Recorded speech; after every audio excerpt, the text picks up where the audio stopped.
Hello everyone, स्वागत है आप सभी का टारगेट फॉर आईक्यू चैनल पे। मेरा नाम है मोहित चौहान। हम कवर करेंगे डेली से रिलेटेड आपके जितने भी करंट अफेयर्स हो जाते हैं। आज की तारीख है 3 अगस्त और आज हम डिस्कस करेंगे जो भी 2 अगस्त में आपके न्यूज़ रही हैं, जो भी 2 अगस्त से रिलेटेड करंट अफेयर्स हो जाते हैं, दैट वी विल डिस्कस। ये जितने भी करंट अफेयर्स होने वाले हैं ये बेनिफिशियल रहेंगे for UP and Bihar judiciary examinations as well as उन सभी राज्यों से रिलेटेड जहां पे आपके जीके और जीएस से रिलेटेड क्वेश्चंस पूछे जाते हैं। तो चलिए स्टार्ट करते हैं। ये कुछ मेरे बारे में है, अगर आप मेरे बारे में जानना चाहते हैं, ठीक है। तो सबसे पहली खबर हो जाती है हमारी अबाउट द पुणे मेट्रो। तो बेसिकली क्या है कि पुणे मेट्रो के लिए फर्स्ट शिपमेंट जो है रिलीज हो चुका है from the Italy.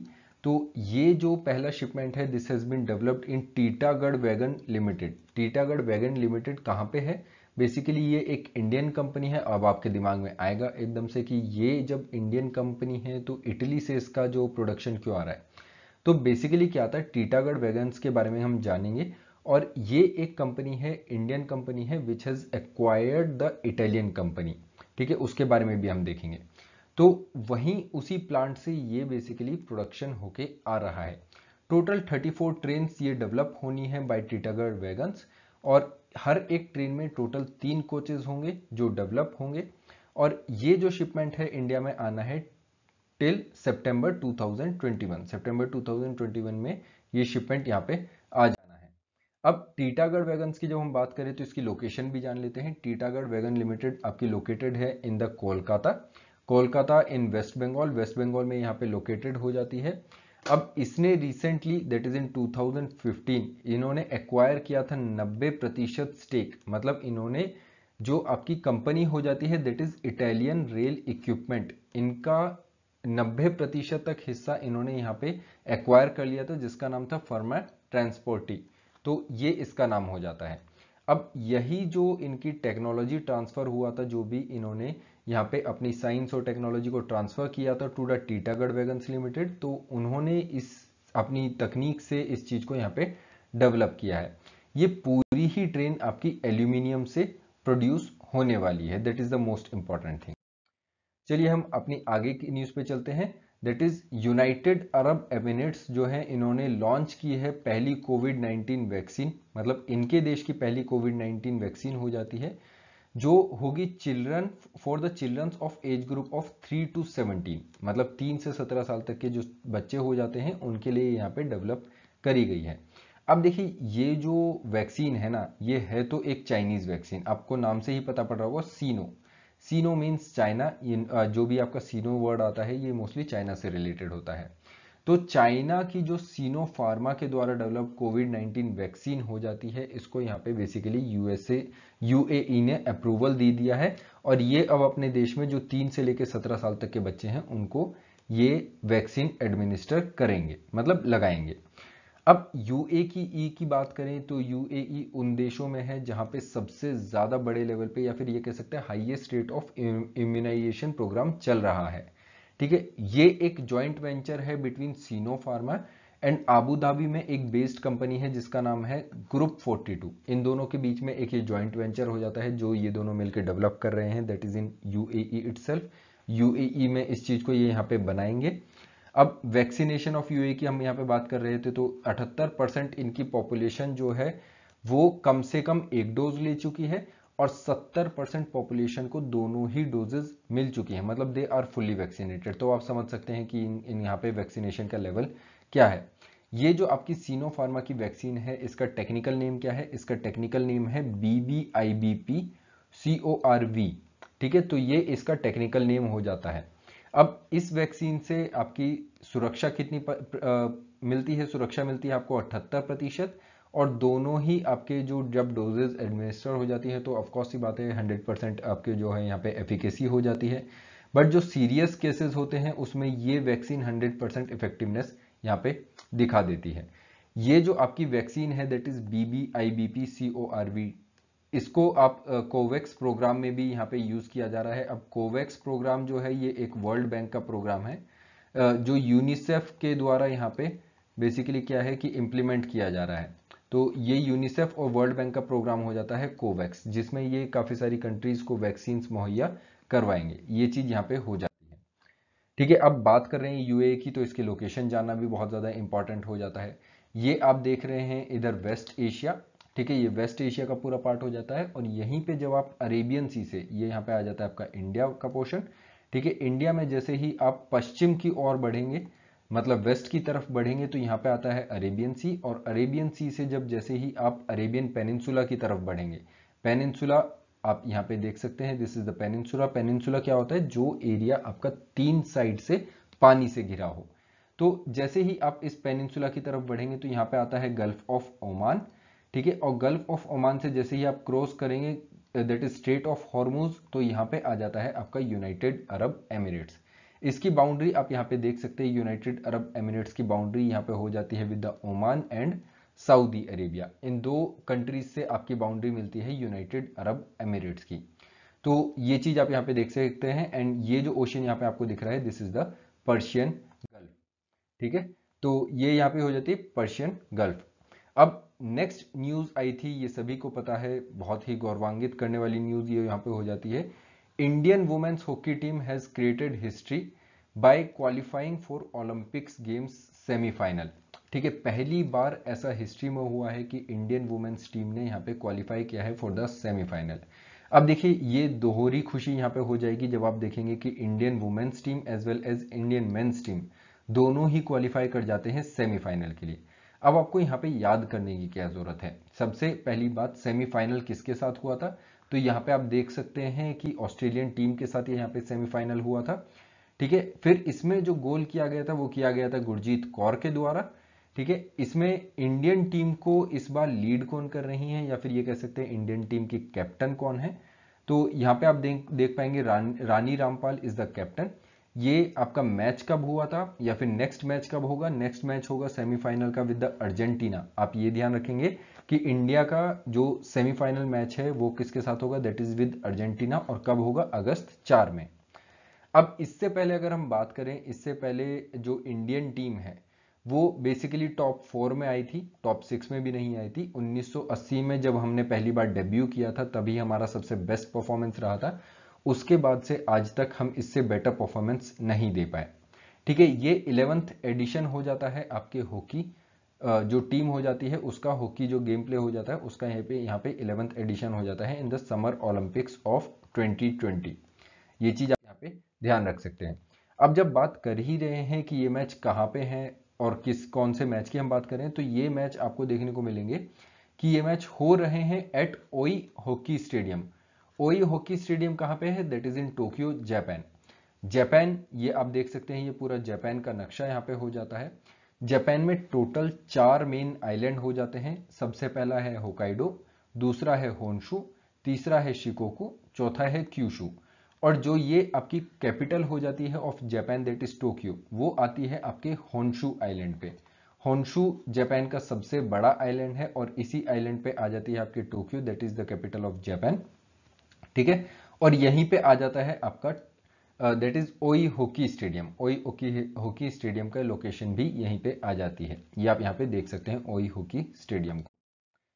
Next news हमारी जो हो जाती है, that is with the Myanmar's military has extended emergency for 2 years. तो म्यांमार की जो मिलिट्री है उसने इमरजेंसी एक्सटेंड कर दी है 2 साल के लिए।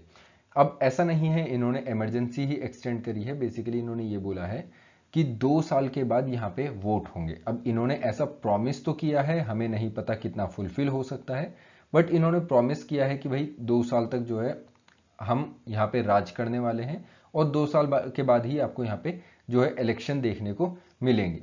तो इधर आप देख सकते हैं म्यांमार मिलिट्री ने यहाँ पे एक्सटेंड कर दी है इमरजेंसी 2 साल के लिए। अब आप पूछेंगे सर 2 साल के लिए इमरजेंसी एक्सटेंड कर दी है तो क्या मतलब यहाँ पे इमरजेंसी लगी हुई थी। तो जी हाँ, बिल्कुल यहाँ पे इमरजेंसी लगी हुई थी फ्रॉम फरवरी 2021, मतलब लगभग आज से 6 महीने पहले यहाँ पे एक मिलिट्री कू हुआ था। मिलिट्री कू में ये आप यहाँ पे जनरल देख सकते हैं म्यांमार मिलिट्री के, जिनका नाम है मिन ऑन्ग लैंग। मिन ऑन्ग लैंग इनका नाम हो जाता है, जो अभी अपने आप को यहाँ पे सो कॉल्ड प्राइम मिनिस्टर कह रहे हैं, ठीक है। और इन्होंने अपनी जो गवर्नमेंट है उसका नाम दिया है केयर टेकर गवर्नमेंट, ठीक है। ये अपनी गवर्नमेंट को केयर टेकर गवर्नमेंट बोले हैं, मिन ऑन्ग लियांग, तो इनका ये नाम हो जाता है यहाँ पे। इन्होंने ओवरथ्रो किसको किया था? इन्होंने ओवरथ्रो किया था ऑंग सांग सू की। ये बेसिकली इलेक्टेड आपकी जो प्राइम मिनिस्टर थी म्यांमार की। तो ये जो पर्सन है, इन्होंने एलिज किया था कि ये जो इलेक्शन है ये ढंग से नहीं हुए हैं, पारदर्शिता नहीं थी इन इलेक्शन में, और इन इलेक्शन में कुछ ना कुछ धांधलेबाजी हुई है। तो इस वजह से इन्होंने यहाँ पे कू किया। अब देखिए, ऐसा नहीं है कि ये कभी भी कू कर सकते हैं। बेसिकली इनका संविधान ही इन्हें परमिशन देता है कि आप अपने देश में कू कर सकते हैं जब भी आपको कैसी ऐसी कोई परिस्थिति नजर आती है तो। ठीक है, सो ये चीज हो जाती है। अब म्यांमार की ज्योग्राफी जानना थोड़ा हमारे लिए इंपॉर्टेंट हो जाता है। म्यांमार कहाँ पे है? तो देखो, म्यांमार एक दक्षिणी पूर्वी एशिया का हिस्सा हो जाता है, मतलब साउथ ईस्ट एशिया का हिस्सा हो जाएगा ये। ठीक है, साउथ ईस्ट एशिया में टोटल 10 कंट्रीज हो जाती हैं, 10 कंट्रीज आर देयर। ये आप सारी यहाँ पे कंट्रीज देख पाएंगे, और भी कंट्रीज हैं इसमें, बट अगर हम म्यांमार की बात करें तो हम अपने आप को यहीं तक सीमित रखेंगे। म्यांमार की बात करें तो म्यांमार इस टाइम पे आपके काफी सारे देशों से बाउंड्री शेयर कर रहा है। सबसे पहले तो इंडिया से ये अपनी बाउंड्री शेयर करता है, फिर दूसरा हो जाता है यहाँ पे बांग्लादेश, तीसरा है चाइना, ठीक है, चौथा हो जाता है यहाँ पे लाओस, पांचवा हो जाता है थाईलैंड। ठीक है, ये इतने राज्यों से यहाँ पे अपनी बाउंड्री शेयर करता है। और साउथ में अगर आप देखें तो अंडमान सी और बे ऑफ बंगाल से भी ये अपनी यहाँ पे बाउंड्री शेयर करता है, दैट इज म्यांमार जो देश यहाँ पे हो जाएगा। ठीक है, एक चीज, दूसरी चीज ये है कि म्यांमार साउथ ईस्ट एशिया का, मतलब दक्षिणी पूर्वी एशिया का सबसे बड़ा मेनलैंड कंट्री हो जाता है। मेनलैंड मतलब बाकी सारे कंट्रीज जो हैं वो आइलैंड में आ जाते हैं, ये मेनलैंड में, ये जो आपको दिख रहा है ये पूरा मेनलैंड एरिया हो जाता है। मेनलैंड में ये सबसे बड़ा यहाँ पे कंट्री हो जाएगा।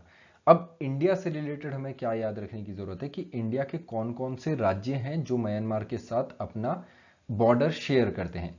सबसे पहला हो जाता है अरुणाचल प्रदेश, दूसरा हो जाएगा यहाँ पे नागालैंड, तीसरा हो जाता है यहाँ पे दैट इज मणिपुर। ठीक है, मणिपुर इधर हो जाएगा, चौथा हो जाता है आपका मिजोरम। ठीक है, तो 4 राज्य हो जाते हैं। कौन कौन से हमने देखे? अरुणाचल प्रदेश है, नागालैंड है, मणिपुर है और मिजोरम है। ये चारों ही राज्य आपके म्यांमार से क्या करते हैं? अपनी बाउंड्री शेयर करते हैं। तो ये चीज आपको पता होनी चाहिए about the Myanmar and the south east Asia. ठीक है, फिर अब वापस आ जाते हैं, हमने काफी सारी इंटरनेशनल न्यूज कवर कर लिए, वापस आ जाते हैं अपने देश में और यहाँ पे देख लेते हैं क्या इंपॉर्टेंट खबर रही थी। तो देखिए, अभी क्या हुआ था आज, मतलब अगस्त 2 में ही, अभी तो आज तो 3 अगस्त है, बट अगस्त 2 में क्या हुआ था, हमारे जो प्रधानमंत्री हैं नरेंद्र मोदी, इन्होंने एक ऐप लॉन्च करी है। ठीक है, तो इधर आप देखेंगे ऐप बोलेंगे या फिर एक जो डिजिटल पेमेंट सिस्टम है, सॉल्यूशन है, वो लॉन्च किया है। इसका नाम क्या है? इसका नाम है ई रूपी। अब ये जो सिस्टम है ये बहुत ही ज्यादा इंपॉर्टेंट हो जाता है। ये एक डिजिटल पेमेंट सॉल्यूशन यहाँ पे हो जाएगा जो लॉन्च किया गया है 2 अगस्त 2021 में। ये चीज आपके लिए बहुत ज्यादा इंपॉर्टेंट है, क्वेश्चन इससे सीधा पूछा जा सकता है कि ई रूपी क्या है। दूसरा क्वेश्चन ये पूछा जा सकता है कि ई रूपी कब लॉन्च हुआ था। ठीक है, अब ये है क्या? देखिए, ये एक कैशलेस और कॉन्टेक्टलेस इंस्ट्रूमेंट है फॉर डिजिटल पेमेंट। मतलब आप डिजिटल तरीके में जो पेमेंट करेंगे उससे उसको ये एक सुविधा यहाँ पे प्रोवाइड करवाता है। ठीक है, अब ये बनाया किसके द्वारा गया है या फिर ये डेवलप किसके द्वारा किया गया है? ये डेवलप किया गया है by the national payments corporation of India, NPCI. ये बहुत ही इंपॉर्टेंट ऑर्गेनाइजेशन हो जाएगी। देखिए, एनपीसीआई ने बहुत सारी चीजें डेवलप करी हैं, जैसे आप देखेंगे तो भीम ऐप जो है किसने डेवलप की है? एनपीसीआई ने। तो ऐसे ही इंडिया में जितनी भी ई रिलेटेड या फिर ई पेमेंट से रिलेटेड जितनी भी चीजें हैं उसमें एनपीसीआई ही सबसे आगे आता है, that is national payment corporation of India. ठीक है, अब ये बेसिकली है क्या और ये वर्क कैसे करेगा? देखिए, आपने कभी देखा होगा जब कभी आप कोई सरकारी सुविधा लेना चाहते हैं तो उसके लिए आप क्या तो सरकार का इंतजार करते हैं कि वो आपको सर्विस प्रोवाइड करेंगे, या फिर आप अपने सबसे नजदीकी किसी शाखा पे, जो सरकार की शाखा हो जाती है या फिर जो आपके कॉमन सर्विस सेंटर हो जाते हैं, वहां पे जाके इन सर्विसेज का लाभ प्राप्त कर सकते हैं। बट अब इस चीज में क्या होगा, यहाँ पे आप घर बैठे अपने मोबाइल पे ही इस चीज का लाभ प्राप्त कर पाएंगे। अब जैसे गवर्नमेंट, मान लीजिए गवर्नमेंट यहाँ पे आपको कोई सुविधा देना चाहती है कि आपको 500 रुपये नहीं देना चाहती, गवर्नमेंट चाहती है कि आपको उस 500 रुपये का अनाज मिल जाए। तो गवर्नमेंट क्या करेगी, आप डायरेक्ट जा सकते हैं इस ऐप पे और वहां पे एक QR कोड जो है डेवलप कर सकते हैं। ठीक है, अगर आपके पास नॉर्मल जो कीपैड वाला फोन हो जाता है तो वहां पे आपके पास एक मैसेज बेसिकली जनरेट कर सकते हैं। फिर उस मैसेज को लेके और उस QR कोड को लेके आप किसी दुकान पे जाएंगे, वहां पे बोलेंगे कि देखिए मैं इस सुविधा के लिए यहाँ पे बेसिकली मेरे पास क्या है कि मेरे पास इस सुविधा को ग्रहण करने के अधिकार हैं, मतलब मेरे पास इस सुविधा को लेने के अधिकार हैं, तो आप कृपया करके मुझे दे दीजिए। तो वहां पे वो पर्सन जो है उस QR कोड को स्कैन करेगा या फिर उस मैसेज में दिए गए किसी भी मैसेज में दिए गए आपके मैसेज को पढ़ेगा और उसमें जो भी कोड दे रखा है उसको वहां पे इस्तेमाल करके आपको सर्विस दे देगा। ठीक है, अब यहाँ पे अगर बात करें तो ये एक एश्योर्ड टाइमली पेमेंट सिस्टम हो जाता है जिसमें कोई इंटरमीडियरी इन्वॉल्व नहीं है। इंटरमीडिएट मतलब बिचौलिए, इसमें यहाँ पे कोई बिचौलिया इन्वॉल्व नहीं है। तो सबसे बढ़िया क्या है, यहाँ पे पारदर्शिता आ जाती है। मतलब यहाँ पे जब कोई बिचौलिया नहीं होगा तो यहाँ पे जितना भी पैसा है गवर्नमेंट के द्वारा वो डायरेक्ट लोगों तक पहुंचेगा, मतलब बीच में कोई यहाँ पे खाने के लिए नहीं होगा। ये एक डिलीवरी सिस्टम है जो आपका प्रोवाइड करेगा ड्रग्स, न्यूट्रिशन, मतलब ड्रग न्यूट्रिशन, चाइल्ड वेलफेयर से रिलेटेड कोई भी स्कीम है, ठीक है, टीबी रेडिकेशन से रिलेटेड कोई भी प्रोग्राम है, और आपके इस टाइप की कितनी भी चीजें हो जाती है जो बेसिकली वेलफेयर से रिलेटेड हो जाती हैं या फिर सामाजिक कल्याण से रिलेटेड हो जाती हैं, तो उन सब में ये आपके बहुत ज्यादा मददगार साबित होने वाला है। ठीक है, बाकी ई रूपी के बारे में यहाँ पे बहुत सारी इंफॉर्मेशन दे रखी है, आप देख सकते हैं एनपीसीआई ने इसे यहाँ पे बनाया है। ये जो प्रोग्राम है ये लॉन्च किया गया है इन कोलैबोरेशन, मतलब कोलैबोरेशन किया गया है किस किस के बीच में, ये बेसिकली काफी सारी जो आपकी मिनिस्ट्रीज और डिपार्टमेंट हो जाते हैं ना, उन्होंने मिलकर बनाया है। जैसे आप देखेंगे the department of finance and services, ठीक है, financial services, ministry of health and family welfare, फिर इधर हो जाता है that is national health authority NHA जो है, इन तीनों ने मिलकर यहाँ पे प्रोग्राम डेवलप किया है। बाकी मैंने आपको बता दिया कि यहाँ पे ये आयुष्मान भारत के अंदर जितनी भी आपकी चीजें हैं, सुविधाएं हैं, वो यहाँ पे आप इसे लाभ प्राप्त कर पाएंगे। ये एक लीक प्रूफ डिलीवरी सिस्टम है। गवर्नमेंट चाहती है, देखो पहले क्या होता था, पहले सरकारों ने खुद एक्सेप्ट किया है और ये हमारे पार्लियामेंट में भी एक्सेप्टेड है कि जब 100 रुपए गवर्नमेंट ऊपर से भेजती थी तो नीचे के तबके के लोगों को सिर्फ 10 से 12 रुपए ही मिला करते थे। मतलब बाकी जो 80 से 90 रुपए है वो बीच के बिचौलिया जो हैं वो खा जाया करते थे। अब इसी चीज को यहाँ पे लीक प्रूफ बनाया गया है, मतलब अगर गवर्नमेंट ऊपर से 100 रुपए भेज रही है देन आपके सबसे नीचे तबके के लोगों को 100 रुपए ही प्राप्त होंगे। मतलब उनको ऐसा नहीं है कि 90 या 80 रुपए प्राप्त होंगे, उनको सीधे सीधे 100 रुपए ही प्राप्त होंगे। यहाँ पे इसमें कोई लीक नहीं होगा। ठीक है, तो ये चीज यहाँ पे हो जाती है। अब ये प्राइवेट सेक्टर इस चीज में काफी ज्यादा इन्वॉल्व हो सकता है, प्राइवेट सेक्टर की भी इसकी सुविधा उठा सकता है। ठीक है, अब मान लीजिए रिलायंस है, रिलायंस अगर मान लीजिए चाहता है कि मेरे को कुछ लाख जो है बोरी या फिर कुछ लाख बैग हमें क्या बांटना है, अनाज बांटना है, तो वो यहाँ पे क्या कर देगा, एक QR कोड जनरेट कर देगा और उस QR कोड को बहुत सारे लोगों को बांट देगा। अब वो जो QR कोड है वो लोग लेकर जाएंगे उन दुकानों पे जहां पे ये सुविधा उपलब्ध है और वहां से ये जाके कुछ भी सामान परचेज कर सकते हैं वो QR कोड दिखा के। और वो QR कोड क्या है, उनको मतलब आपके फ्री में जो है अनाज या फिर कोई भी चीज लेने में मददगार साबित होगा। बट यहाँ पे पेमेंट जो है किस किस के बीच में होगा, पेमेंट होगा रिलायंस और उस कंपनी के बीच में या फिर उस शॉप के बीच में जहां से ये जो आपका कोई भी पर्सन है वो अनाज ले रहा है या फिर कोई भी सुविधा को प्राप्त कर रहा है। ठीक है, तो ये चीज हो जाता है आपका दैट इज ई रूपी। ई रूपी एक डिजिटल पेमेंट सॉल्यूशन यहाँ पे हो जाएगा। तो आज का सेशन होता है यहाँ पे खत्म। आई होप आपको ये सेशन पसंद आया होगा। अगर आपको पसंद आया है तो यहाँ पे आप फॉलो कर सकते हैं टारगेट फॉर IQ को फॉर मोर इंटरेस्टिंग सेशंस। और यहाँ पे आप लाइक कर सकते हैं वीडियो को और कमेंट बॉक्स में बता सकते हैं कि आपको यहाँ पे क्या अच्छा लगा और आप क्या यहाँ पे इम्प्रूवमेंट चाहते हैं। तो कुल मिला के बात ये है, आप लोग अपने सजेशंस दे सकते हैं यहाँ पे कमेंट बॉक्स में। चलिए, thank you so much, have a great day, bye bye, take care.